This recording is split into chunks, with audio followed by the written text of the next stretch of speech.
Hello friends, इस video में हम लोग देखेंगे कि जब कोई भी रेडिएशन या कोई रे रेयर मीडियम से आता है, डेंसर मीडियम से जब रिफ्लेक्ट होता है तो उसके फेज में चेंज हो जाता है। जब फेज में चेंज होगा तो उसके पाथ में भी चेंज होता है, जिसको हम लोग स्ट्रोक ट्रीटमेंट भी कहते हैं। आप लोगों ने देखा होगा जब इंटरफेरेंस हम लोग पढ़ते हैं थिन फिल्म में, वेसे फिल्म में या न्यूटन रिंग में, तो जब रिफ्लेक्शन वाले पार्ट से निकालते हैं तो उसमें क्या होता है, रिफ्लेक्शन में एक एडिशनल पार्ट डिफरेंस हम लोग λ/2 उसमें ऐड करते हैं। तो क्यों करते हैं? क्योंकि वहां पे फेज में चेंज होता है, उसी को हम लोग देखते हैं। इसको हम लोग स्ट्रोक ट्रीटमेंट भी कहते हैं। अब देखिए कि अगर यहाँ पे हम लोग दो मीडियम से लेते हैं, इसको हमने ले लिया रेयर मीडियम, इसको हमने ले लिया denser medium. Rare medium, denser medium, जैसे कोई यहाँ पे लाइट इंसिडेंट होती है जिसका एम्पलीट्यूड हमने ए ले लिया, तो इसको जब भी आएगा तो यहाँ पे हम लोग क्या करते हैं, नॉर्मल यहाँ पे नॉर्मल इंसिडेंस कर देते हैं एंगल करने निकालने के लिए। तो ये रेयर से डेंसर, जब भी रेयर से डेंसर जाता है तो क्या होता है, हमेशा टुवार्ड्स नॉर्मल होता है। तो यहाँ पे क्या होता है, ये नॉर्मल की तरफ आ गया और कुछ पार्ट क्या होगा, यहाँ पे ये रिफ्लेक्ट होता है, तो ये ट्रांसमिट होता है, कुछ यहाँ पे रिफ्लेक्ट होता है। तो हम लोग लेते हैं कि इसका जो पार्ट आर पार्ट यहाँ पे रिफ्लेक्ट होता है, कुछ पार्ट, इसको हम लोग आर को रिफ्लेक्शन कोएफिशिएंट कहते हैं, और ट्रांसमिट होता है तो इसका ये इतना फ्रैक्शन, टीएथ फ्रैक्शन क्या होता है, ट्रांसमिट होता है। इसको हमने यहाँ पे लगा दी। तो ये जो रिफ्लेक्शन कोएफिशिएंट है, यहाँ पे आर हो गया रिफ्लेक्शन कोएफिशिएंट, इसको हम लोग बोलते हैं रिफ्लेक्शन कोएफिशिएंट। रिफ्लेक्शन कोएफिशिएंट का मतलब है कि फ्रैक्शन ऑफ एम्पलीट्यूड रिफ्लेक्टेड, ये जो कितना फ्रैक्शन इसका रिफ्लेक्ट होता है। और सिमिलरली यहां पे हो गया ये ट्रांसमिशन कोएफिशिएंट। ट्रांसमिशन कोएफिशिएंट मतलब कितना पार्ट जो होता है इसमें ट्रांसमिट होता है, ये ट्रांसमिटेड या फ्रैक्शन ऑफ एम्पलीट्यूड ट्रांसमिटेड, कितना इसका कुछ पार्ट, कितना कुछ अंश यहाँ पे रिफ्लेक्ट होता है, कुछ पार्ट यहाँ पे ट्रांसमिट होता है। तो यहाँ पे हमने कर दिया। और इसके अकॉर्डिंग कितना होता है, ये जो फॉर्मूला होता है इसका, हम r² + t² = 1 होता है। ये डिराइव्ड है पहले से, हम लोग स्टैंडर्ड फॉर्मूला के फॉर्म में यूज करते हैं कि रिफ्लेक्शन कोएफिशिएंट का स्क्वायर प्लस ट्रांसमिशन कोएफिशिएंट का स्क्वायर = 1 होता है। अब यहाँ पे देखिए कि अगर रिवर्सिबिलिटी या फॉर्मेट प्रिंसिपल आपने पढ़ा होगा कि जिस पाथ से लाइट आती है उसी पाथ से अगर लाइट जानी चाहिए। हम लोग अब क्या करते हैं कि अगर उसी पाथ से करते हैं, अगर हमने ले लिया कि इस पाथ से आता है, अब इसको रिवर्स में कर दिया तो उसी पाथ को फॉलो करना चाहिए। तो अगर यहाँ पे हमने ले लिया कि अब इस पाथ को ये ऐसे फॉलो करता है, तो हमने यहाँ पे रेयर मीडियम ले लिया, ये डेंसर मीडियम, तो इस पाथ के लिए हमने रिफ्लेक्शन कोएफिशिएंट आर ले लिया, ट्रांसमिशन कोएफिशिएंट टी ले लिया। अब जब इधर रिवर्स करते हैं तो इसको हम लोग चेंज करते हैं, मतलब रेयर मीडियम के लिए था, अब इसका मेरे ये इधर कितना आता है, 80 आता है, तो जब यहां से आएगा तो एक तो इधर जाएगा और कुछ पार्ट रिफ्लेक्ट होगा, तो यहाँ पे हमने मान लिया कि ये रिफ्लेक्ट होता है, क्योंकि जितना एंगल पे हो जाएगा उतना ही एंगल पे रिफ्लेक्ट होगा, तो ये रिफ्लेक्ट होगा। अब कितना आएगा, यहाँ तो 80 था, तो ये 80 कितना पार्ट यहाँ पे ये रिफ्लेक्शन होता है, तो हमने इसको r' मान लिया। कितना रिफ्लेक्शन कोएफिशिएंट होता है, r' होता है।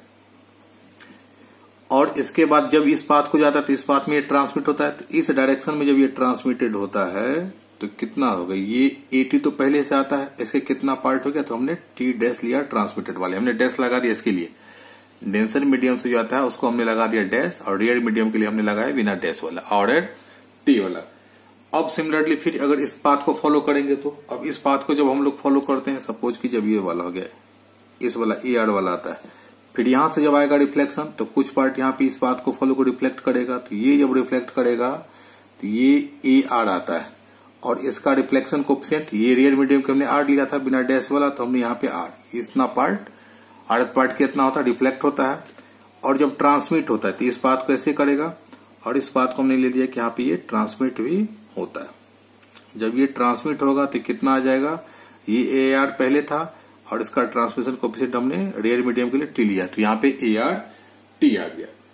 अब देखिए हम लोग यहाँ पे निकालते हैं कि इसके अकॉर्डिंग ये जितना आ गया तो टोटल इतना होना चाहिए, इस पार्ट में आया तो ये आ गया, इसके अकॉर्डिंग AT' + AR² = A, इसको इक्वेशन हम लोग 2 ले लेते हैं। और ये वाला पार्ट तो था ही नहीं, ये एग्जिस्ट नहीं करना चाहिए, तो ये वाला पार्ट कितना हो जाएगा, ये A T R dash plus ये A R T equal to 0 होना चाहिए। इसको हम लोग इक्वेशन 3 ले लेते हैं। अब जब ये वाला पार्ट हो गया तो हम लोग यहां से निकालते हैं। अब देखिए ये इक्वेशन 3 में देखते हैं, इक्वेशन 3 से कितना हो गया, ये कैंसिल आउट हो जाएगा, ये ए कैंसिल आउट डिवाइड कर दीजिए, ये टी कैंसिल आउट डिवाइड कर दीजिए, तो यहां पे आर इक्वल टू कितना हो जाएगा, माइनस आर डैश। यही है R equal to minus R dash, मतलब आर किसका था, माइनस आर डैश किसका है।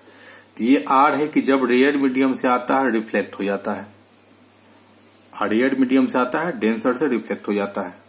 और ये आर डैश कितना है कि यहाँ पे रेयर मीडियम से आता है डेंसर मीडियम से। तो इसको हमने मान लिया कि अगर यहां से कोई चेंज नहीं होता है और यहाँ पे माइनस, जब ये टकराता है तो कितना होता है, माइनस का। इसका मतलब अब ये देखिए कि यहाँ पे लोग सेपरेट दिखाते कि ये वाला ये दोनों का है कि यहाँ पे अगर इस पॉइंट को आता है तो एक तो ये जाता है आर, दूसरा आता है इस डायरेक्शन में आर डैश, दोनों रिफ्लेक्ट होता है, लेकिन दोनों का डायरेक्शन एकदम जस्ट अपोजिट, ये इधर जाता है इधर जाता है, मतलब दोनों के बीच के फेज का एंगल कितना हो जाता है, ये पाई हो जाता है।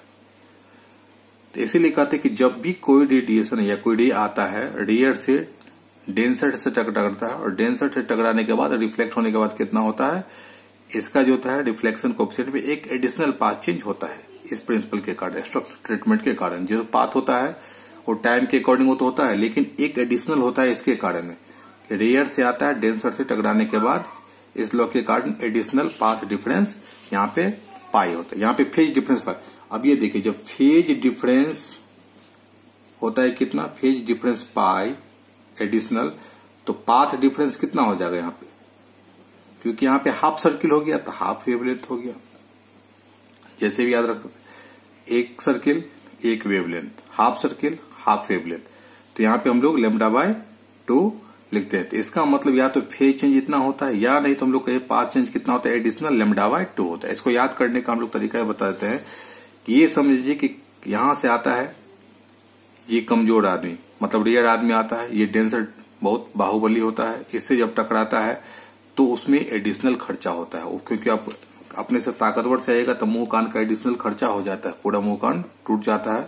तो इसीलिए जब भी रेयर से आता है डेंसर से अपने से ताकतवर से टकराता है तो एक एडिशनल पाथ चेंज होता है λ/2। दूसरी ओर है कि जब यहाँ रेयर से आता है, यहाँ डेंसर से जाता है रेयर में, और रेयर से जब टकरा कर आएगा तो कोई फर्क नहीं पड़ता है। इसको याद रखने के लिए सपोज कीजिए कि आप कोई ताकतवर आदमी होता है और किसी घास उस पर अपना चलता है खूब, तो उस पर कोई फर्क नहीं पड़ता है। तो डेंसर रेयर से रिफ्लेक्ट होता है, कोई फर्क नहीं पड़ेगा, लेकिन जब रेयर आता है और डेंसर से टकरेगा तो एडिशनल पाथ से, क्योंकि एडिशनल मुकान का खर्चा हो जाता है इसको। फिर दूसरा इक्वेशन है, अभी इसको हम लोग देख सकते हैं यहाँ से, ये भी कैंसिल आउट इक्वेशन 2 से, तो ये मेरे पास आएगा T dash plus R square equal to 1। अब ये इक्वेशन 1 से ले सकते हैं, 1 इक्वल टू कितना, R square plus T square, तो यहां से हम लोग लिख सकते हैं R square plus T square, तो ये आर प्लस टी स्क्वायर लिख सकते हैं। तो ये कैंसिल आउट हो गया, ये टी स्क्वायर है यहाँ पे, ये प्लस है, तो 1t कैंसिल आउट हो गया, तो ये बचेगा T dash equal to T, या T equal to T dash. इसका मतलब रिफ्लेक्शन कोएफिशिएंट वाले ट्रांसमिशन में कोई फर्क नहीं पड़ता है, किसमें चेंज होता है, रिफ्लेक्शन वाले पार्ट में चेंज होता है। ये सबों में काम आएगा कि जब भी आप सपोज कीजिए हम लोग इंटरफेरेंस किसी भी बहुत तरह का पढ़ते हैं, अगर ये मान लीजिए कि हम लोग यहाँ पे थिन पेडल फिल्म में देखते हैं कि ये कोई आता है, यहाँ पे लाइट इंसिडेंट होगा, ये पार्ट यहाँ पे रिफ्लेक्ट हो गया, फिर यहाँ पे इस मीडियम में आता है ट्रांसमिट होकर कि फिर इस सरफेस पे क्या होगा, रिफ्लेक्ट होगा एंड ट्रांसमिट होता है, फिर इस सरफेस पे आता है, यहाँ पे रिफ्लेक्ट होगा एंड ट्रांसमिट होगा, फिर इस सरफेस पे आएगा, फिर यहाँ पे क्या होगा, ये रिफ्लेक्ट होगा एंड ट्रांसमिट होगा एंड सो ऑन, ये मल्टीपल रिफ्लेक्शन होते जाता है। अब यहाँ पे देखिए, एक तो पाथ डिफरेंस, एक पाथ सपोज कीजिए ये एक सोर्स था, इस सोर्स से हमने दो सोर्स बना लिया S1 S2, या सपोज कीजिए R1 R2 ले लेते हैं, रिफ्लेक्शन के लिए होता है, इधर ट्रांसमिट होता है, इसको हम लोग T1 T2 and so on ले लेते हैं।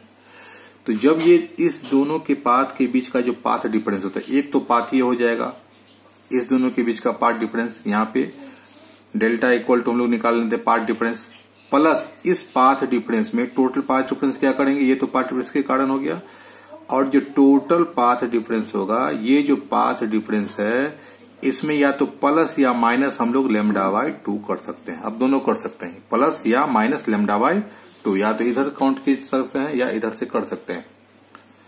तो ये हम लोग इसमें या तो प्लस λ/2 या माइनस λ/2 इसमें ऐड कर सकते हैं। सिमिलरली किसी में भी वे शेप में हो चाहे जिसमें हो। अगर फिर देखिए ट्रांसमिटेड वाले में हम लोग क्या करते हैं, ट्रांसमिटेड में कोई चीज नहीं या तो उसको लिख सकते हैं, या नहीं तो इसको ऐसे भी लिख सकते हैं। ये पार्ट डिफरेंस जितना भी आता होगा, इसका पार्ट डिफरेंस टोटल कितना होगा इसका, ये डेंसर मीडियम है। अगर मान लीजिए ये रेड मीडियम, ये डेंसर मीडियम, ये रेड मीडियम, तो फिर डेंसर से जब रेड में आता है तो इससे कोई फर्क नहीं पड़ता है, क्योंकि हमने देखा कि जब डेंसर से रेड में आता है तो कोई फर्क नहीं पड़ता है। और यहां से भी रिफ्लेक्ट होगा डेंसर से रेड में तो कोई फर्क नहीं पड़ता है। ये यहां से आएगा कोई फर्क नहीं पड़ता। अगर इस पाथ को हम लोग लेते हैं कि ये भी देखो कि ये डेंसर से आता है, ये डेंसर यहाँ पे रिफ्लेक्ट होता है रेड मीडियम से, तो फिर यहाँ पे आता है, इसमें कोई फर्क नहीं पड़ता है। तो इस वाले में कोई फर्क नहीं पड़ेगा, कोई एडिशनल पाथ चेंज नहीं लिखेंगे। लेकिन इस वाले हम लोग जो रिफ्लेक्टेड पार्ट होता है उसमें एडिशनल पाथ चेंज करते हैं। चाहे कोई भी थीन फिल्म पढ़ेंगे हम लोग, वेज से फिल्म पढ़ेंगे या न्यूट्रल पढ़ेंगे, तो इसमें वह चेंजेज होता ही होता है। इसीलिए कहते हैं एडिशनल पाथ चेंज हमेशा एक हम लोग ऐड करते हैं। किसके कारण, तो स्ट्रक्चर ट्रीटमेंट के कारण हम लोगों ने देखा कि किस तरह से यहाँ पे रिफ्लेक्शन जब रेड से डेंसर में आता है तो एक एडिशनल पाथ चेंज होता है। याद करने के लिए मैंने बता दिया कि रेड से डेंसर में आता है जब कोई कमजोर आदमी ताकतवर से आता है तो एक एडिशनल मुंह कान का पट्टी का खर्चा बढ़ जाता है, एडिशनल पाथ चेंज होता है।